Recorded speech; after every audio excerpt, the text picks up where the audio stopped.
I have kept quiet for too long. This crushing burden demands to be told. The very foundations of my life are shaking.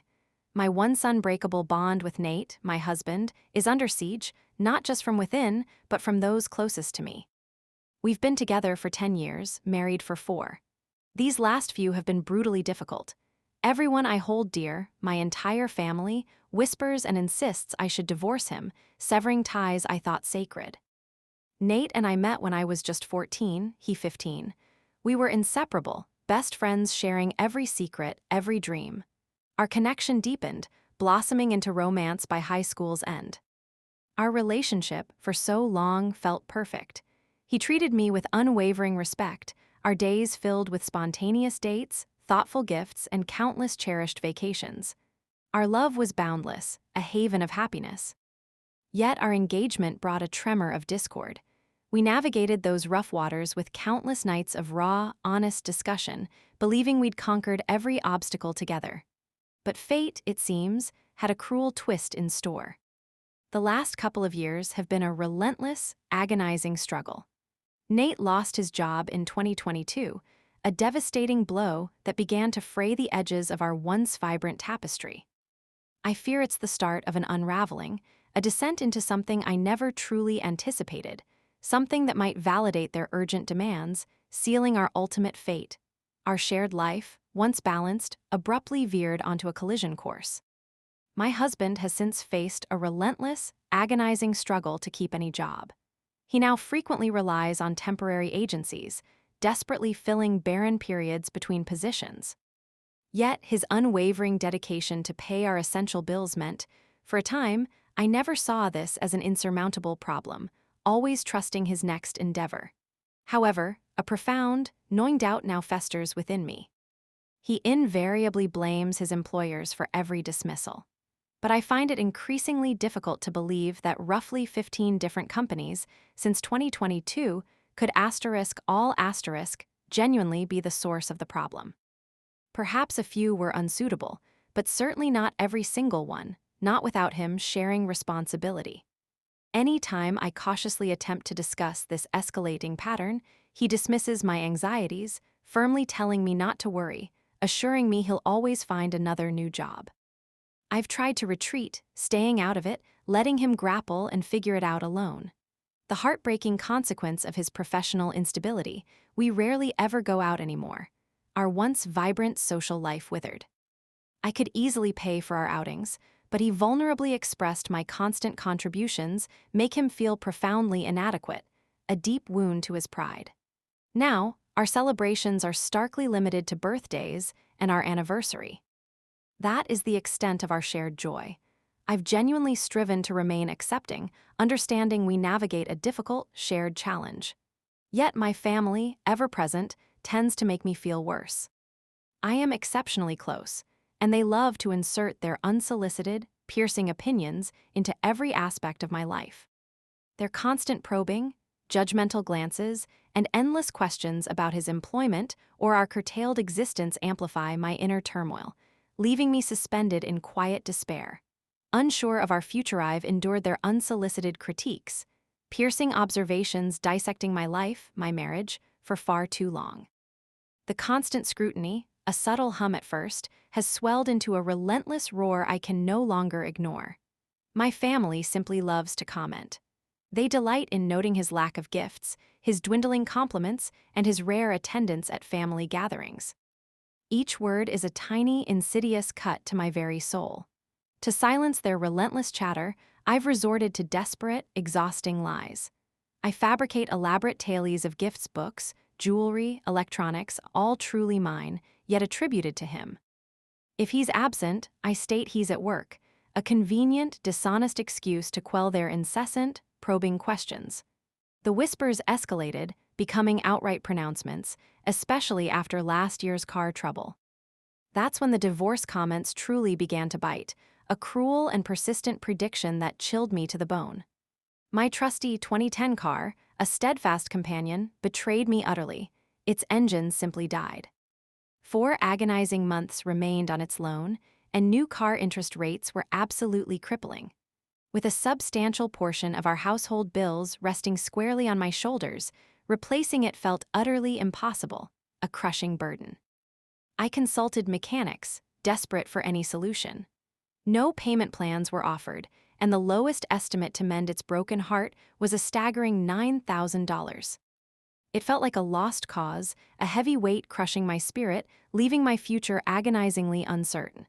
Just as hope vanished completely, a lifeline appeared. My dad, my steadfast support, stepped in to help. His intervention offered a brief, much-needed reprieve, yet family pressure persists, a dark cloud relentlessly looming over my fragile peace. The $5,000 down payment for my new car, a generous gift from my brother, unleashed a torrent of discomfort. My family immediately questioned, why wasn't Nate, my husband, the provider? I couldn't reveal his financial struggles, so I deflected. But the damage was done, the narrative set. Now they relentlessly insinuate divorce, their constant prodding a painful reminder. For the past year, I've fought to bring Nate back into our family circle. Yet, each reunion ends in predictable chaos, Nate a slurring, embarrassing mess. He possesses no concept of limits, a truth I bear daily. I attempt to intervene to halt his spiraling, but I am his partner, not his constant minder. I've pleaded, no drinking at all or just one glass. He dismisses my anguish with a hollow claim of adult self-control. A tragic lie we both silently acknowledge. These humiliating nights simply fuel their fervent campaign for my departure, piling onto their litany of reasons. The raw truth? My family has never witnessed a truly healthy marriage. I, too, have only glimpsed such harmony through the distant, idealized lens of television. I stand at a precipice, weighed down by this cycle of shame, wrestling with the ghost of a love I've never fully known, wondering if real happiness is forever out of reach. I kept quiet for a long time, holding on to my steadfast belief in marriage despite all evidence. Every married couple in my family is riddled with bitterness, cheating openly and without remorse. I consistently refuse to let their failures guide my path.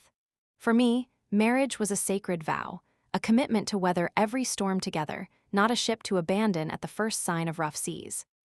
Nate and I were simply navigating a difficult patch, convinced we could overcome it, hand in hand. Yet, a creeping doubt has begun to gnaw at me, questioning the very foundation of my convictions. My cousin's sudden passing, her funeral last week, shattered my world. I remain utterly devastated, a raw wound in my heart. Nate, however, couldn't comprehend my anguish. He saw no reason for my profound grief, given we hadn't been speaking before her death. At the funeral, he sat beside me, a silent, unmoving presence. Not a single word of comfort, no gesture of solace passed his lips throughout the entire somber ceremony. The man beside me that day was a stranger, utterly unrecognizable as my husband. My rose-colored glasses were brutally ripped away, and now, everything is under scrutiny.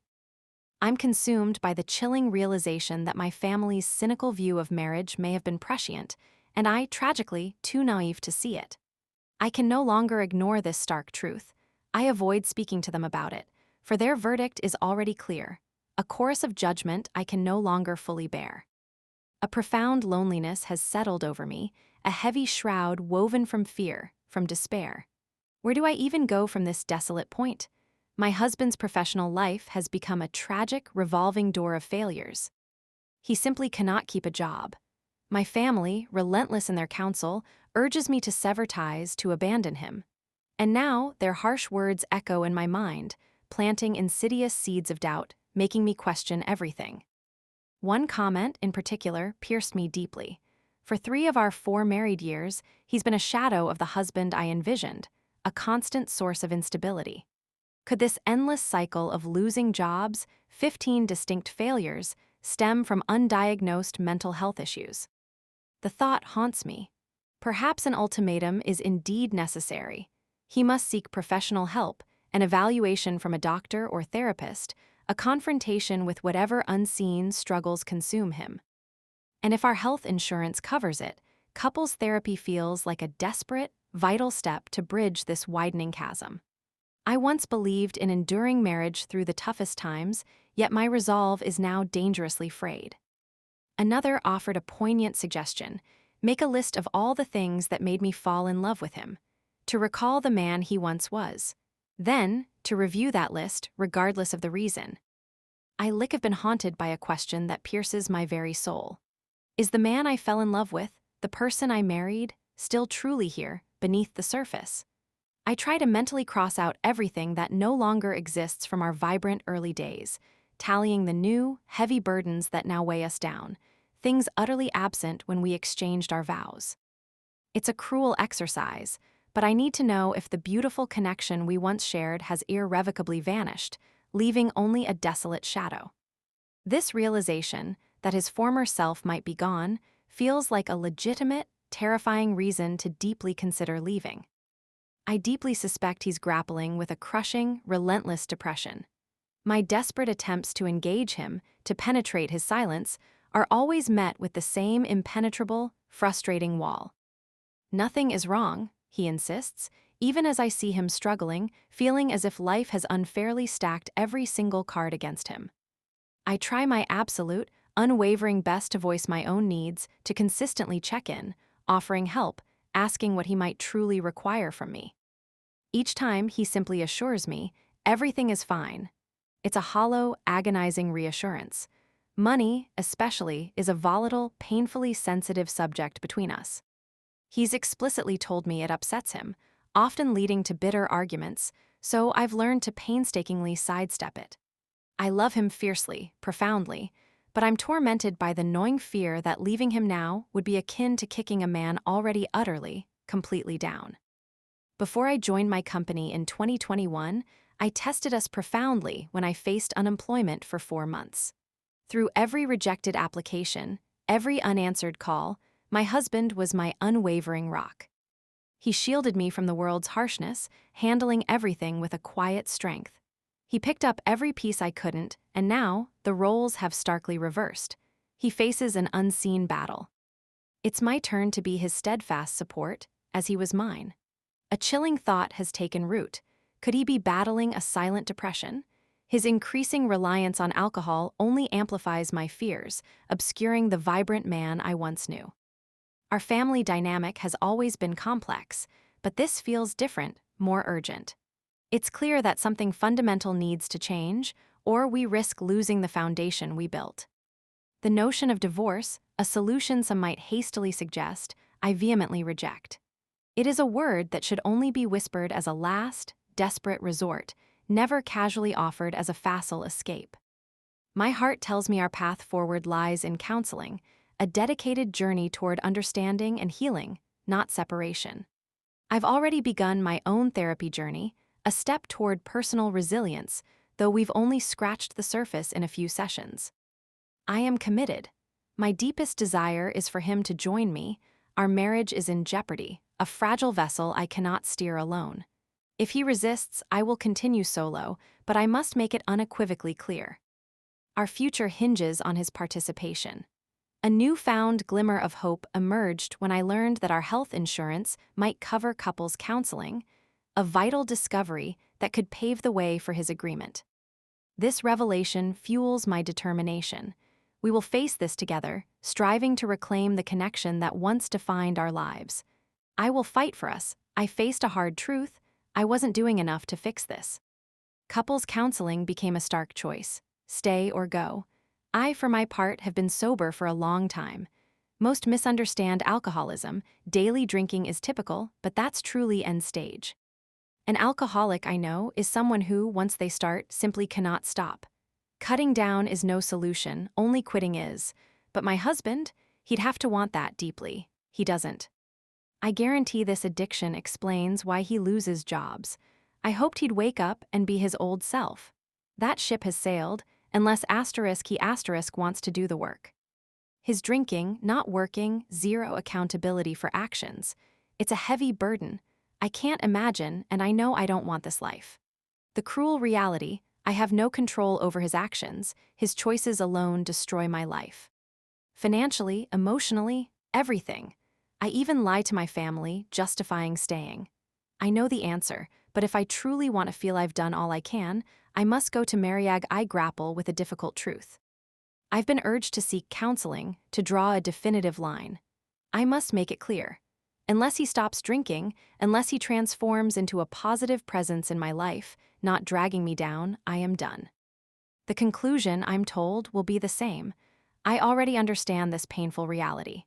It's crucial, they said, not to believe things can't worsen. They absolutely can. For months, I've acutely observed his drinking habits, scrutinizing every instance. Yet, I honestly didn't believe it reached the point of calling him an alcoholic. He usually only drank socially, but then, something shifted profoundly this past March. That's when terrifying blackouts began. No, he doesn't drink every day, not even every week.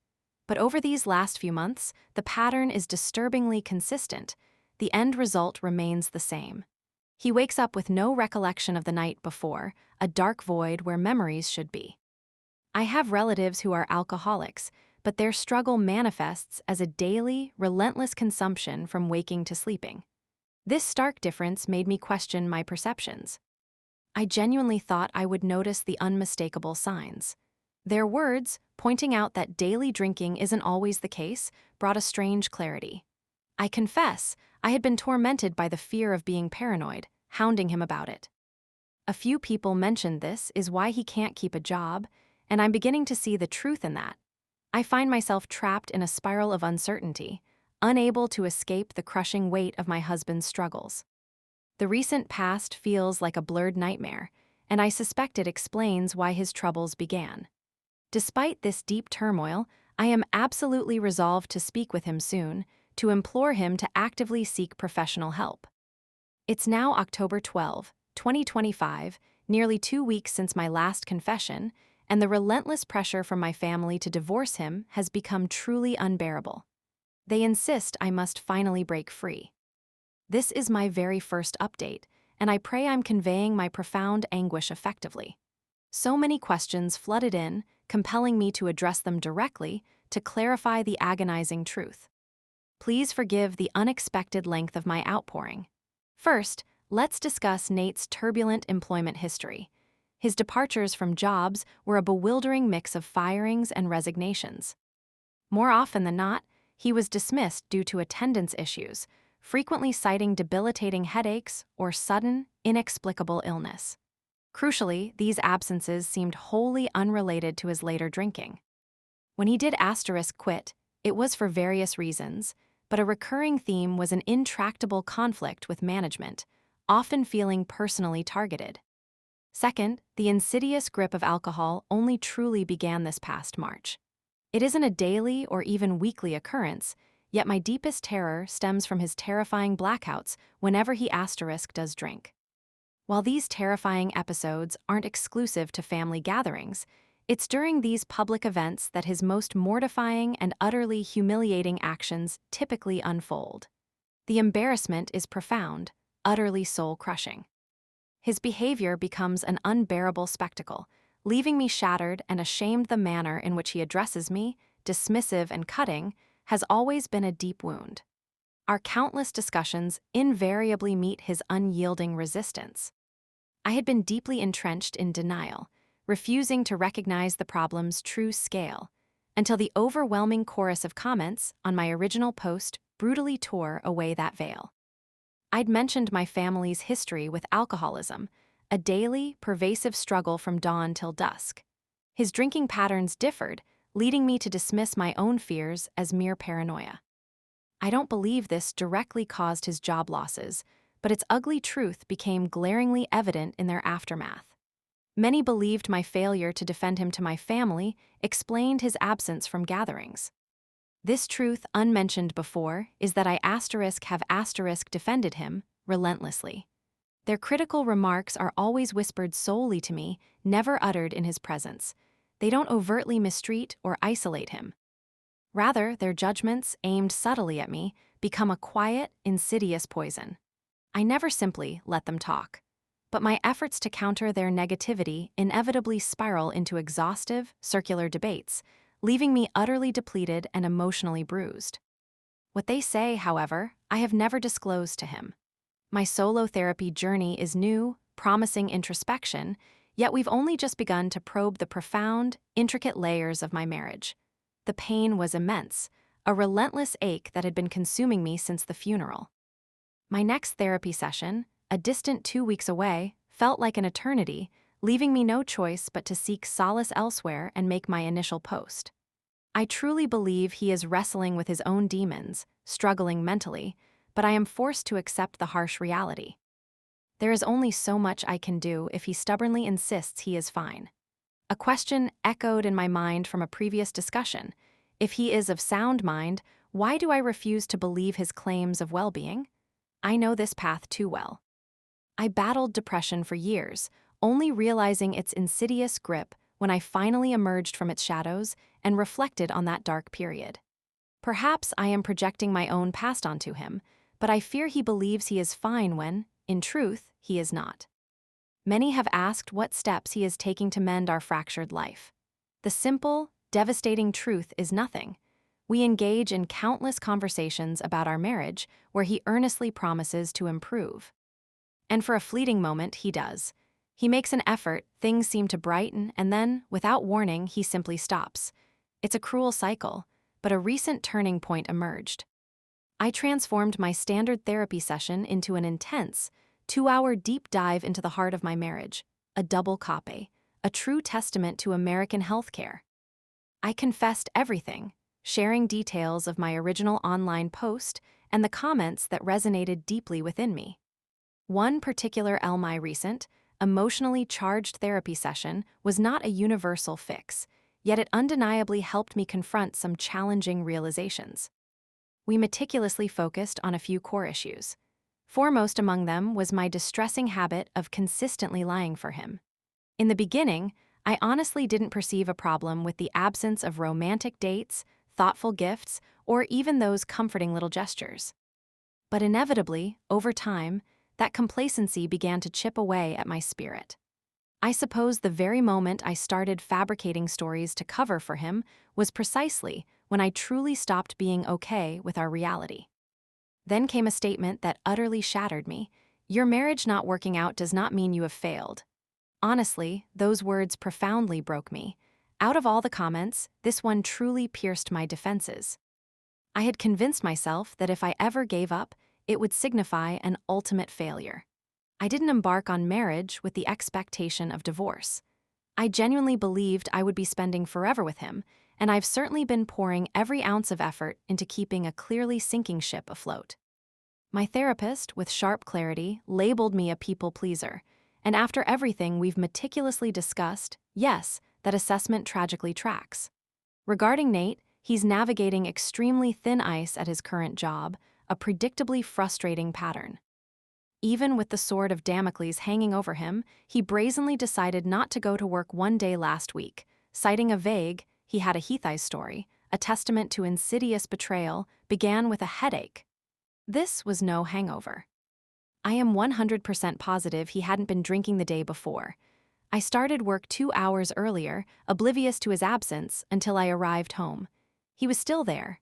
My patience, stretched thin, finally snapped. I confronted him, my voice trembling with profound disappointment. He simply could not keep skipping work every time he felt a headache, especially with multiple attendance warnings hanging over his employment. I suffered from frequent, debilitating migraines. Yet, I rarely missed work unless the pain was truly overwhelming, rendering me dizzy and incapable. I took my medication, pushed through the discomfort, and fulfilled my duties. We are adults with responsibilities, I argued. We cannot just abandon our jobs whenever we feel less than perfect. His predictable retort was to dismiss my feelings entirely, calling me overreacting.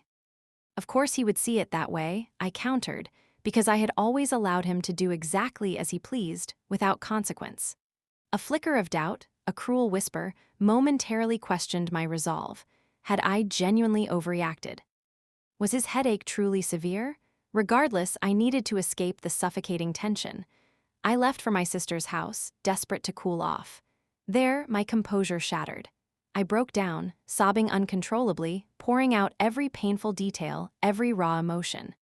To my profound surprise, though it shouldn't have been a surprise at all, her response confirmed my deepest, most agonizing fears.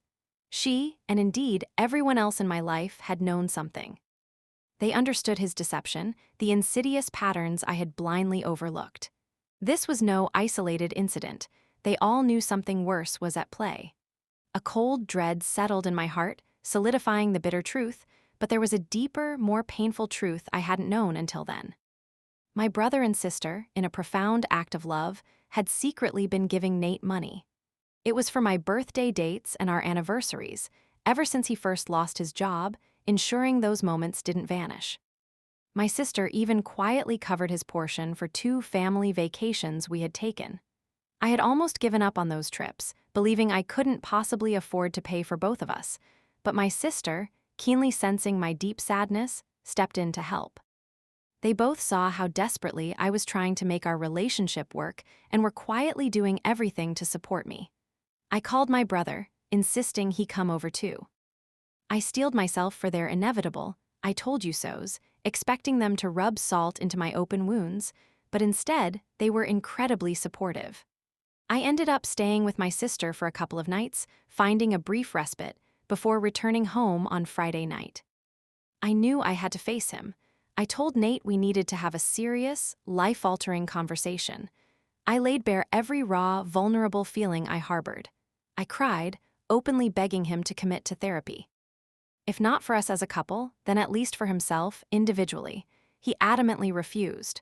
With a dismissive wave, he declared therapy a complete waste of time and money, just paying someone to talk.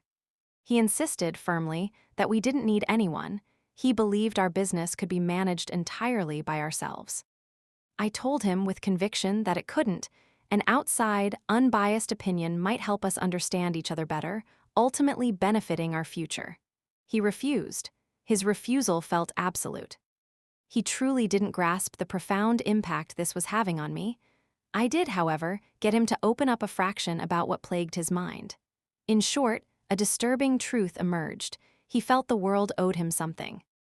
When he first lost his job, he turned to his parents for help. They refused to assist, which honestly never surprised me. They had never been good to him, or to me for that matter. He went on and on about how his dad left his mom for half his life before their reunion, claiming they needed to make up for it. I reminded him firmly, he was no longer a child, but an adult. His parents, I asserted, owed him nothing. To this, he retorted it was the least they could do. As usual, we barely touched the money and bills topic. It quickly led to yelling, and things were getting heated. Then, I confronted him about taking money from I've kept quiet too long, but this story still stings. My husband, the man I loved, brazenly allowed my siblings to cover our dates and vacations. When I confronted him, his response was chillingly indifferent. Why does it matter where the money came from? You wanted to go out, and I made it happen. He saw no issue with his deception. Then, he twisted the knife, accusing me of caring solely about money, declaring his loyalty never enough. His words felt like cruel betrayal, watching everything I treasured slip through my fingers. In my fervent efforts to be a good wife, a supportive partner, I truly missed so many glaring signs and lost myself. We are separating now. I initially thought of letting him stay in our house, but my trust is irrevocably broken. I cannot rely on him to manage bills or property. We rent, the lease isn't up until May, so I'll remain here, caring for everything as always. He is with family. I haven't immediately pursued divorce, still desperately trying to reach him, yet I now see this may be our inescapable destination. All this, every painful nuance, is unpacked in therapy, believe me.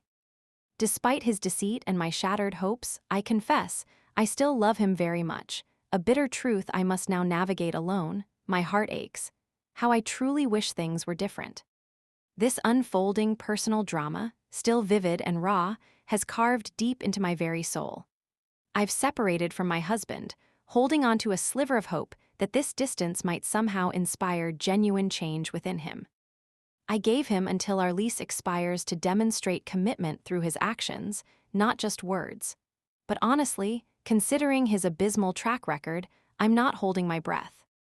The very idea of filing for divorce rips a searing hole in my chest, a profound agony I fully intend to address in therapy. I am truly thankful to everyone who offered their perspectives. Your words finally pushed me to prioritize myself.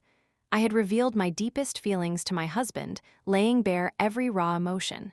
He simply dismissed me, without a second thought. But amidst this turmoil, a crucial truth became glaringly clear. My family was indeed looking out for me. They are truly incredible. They even secretly funded my gifts and holidays through him, knowing his nature, hoping for improvement. Their quiet support sparked a vital 180-degree shift in my outlook, pushing me to a healthier path. I kept quiet, enduring a marriage that slowly eroded my spirit. Now, the fog has lifted. I feel safe, truly. My perspective, shifted by therapy, feels profoundly transformative. I've done the hard work, and I am ready. He offered no apology, not a flicker of remorse. I believe he thinks I'll simply get over it soon, that my resolve will crumble. But I am standing my ground, my decision firm and unyielding. The conversations with my siblings, particularly my sister, were a revelation. Hearing her describe the deep sadness she saw in my eyes, sadness I'd perhaps tried to hide even from myself, was profoundly impactful. It made me realize just how much I had carried, how much emotional labor I'd invested, all to sustain a marriage clearly failing. The biggest shock? Learning they had been quietly giving him money all this time. A quiet betrayal, compounding the deeper wounds. They assured me it wasn't a burden to them, but the weight of that realization, the extent of his manipulation, and my own family's unwitting participation was staggering. My eyes are open now. My path is clear, leading away from him. I have found my strength, and my future will be one of freedom and genuine happiness. I have forgiven what I can, but I will never forget the lessons learned. This new chapter is mine. I often reflect on the intricate dance of our lives, my partner and I, and where it all began to unravel. The external advice, a stark mirror, often reflects that this isn't just about my suffering. It's profoundly about us. While I readily acknowledge he can be an utterly maddening individual, I sometimes detect a dismissive tone within my own mind when he speaks of a simple headache. Could I truly be overlooking something far more serious he's suppressing, a genuine struggle he conceals, terrified of appearing vulnerable or weak? This unsettling question persistently gnaws at my conscience, pointing to deep-seated, systemic flaws embedded within the very fabric of our connection, not merely his personal failings. This inclination to brush aside his lesser struggles, I realize, might stem from his other, far more undeniable, him problems, his relentless conflicts with management, his absolute refusal to accept personal accountability. Yet, regarding this particular, unexplained ailment, perhaps I should offer him a sliver of empathy. It's certainly not an attempt to mend what feels irrevocably broken, nor does this singular incident signify the final, crushing nail in our coffin. So many other betrayals, so many profound disappointments, weigh infinitely heavier on my soul. I comprehend vulnerability intimately. When my own health declines precipitously, demanding FMLA leave due to overwhelming dizziness, I rely on precise, potent medications, catching the onset before it spirals uncontrollably. I've always confronted my own arduous battles head-on, managing severe episodes with unwavering diligence. But with him, I've had him, and it feels like I'm constantly fighting alone. I consulted my doctors, seeking answers for my debilitating migraines, yet a far deeper affliction constantly shadowed my life. My husband's baffling health woes. He endured numerous tests, but each time, the results were inconclusive, leading nowhere. I desperately hoped he wasn't outright lying to the medical professionals, but the unsettling lack of any diagnosis fueled my growing unease. The truth, stark and painful, began to emerge. He was seen by many as nothing more than a freeloading alcoholic, utterly averse to any form of responsibility. This current anguish is profound, but a future free from his grasp beckons. I now understand he is an anchor, constantly dragging me down. He is lazy, entitled, an alcoholic who believes the world owes him everything and offers nothing in return. He has always been the root of our problems. I can no longer permit him to hold me captive. A divorce is not just an option, it's an absolute necessity. I will free myself. The relief will be immense, knowing I escaped having children with someone so fundamentally irresponsible. My liberation is imminent.